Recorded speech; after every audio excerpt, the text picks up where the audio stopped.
this is the, what is it? Project Ender V3, aka the If It Hits You, I'm Sorry.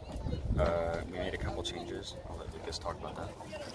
It has a recovery system. It's a parachute, and it's minimum diameter, so the motor is the same, almost the same diameter as the rocket body is. And it's an F-15 motor, which is twice as much power as last motor, and it should go to 2,000 to 3,000 feet high. Heads up on this one, everyone. Just be a little extra careful watching this come off the mod rock pad. This is Lucas from the Netherlands. The nickname is If This Hits You, I'm Sorry. And it's got an F-15 and it says it's going to 2,000 to 3,000 feet.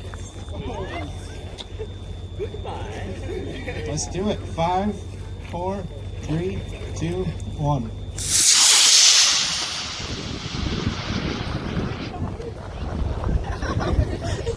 How did that happen?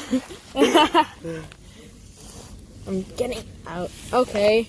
The parachute's gone.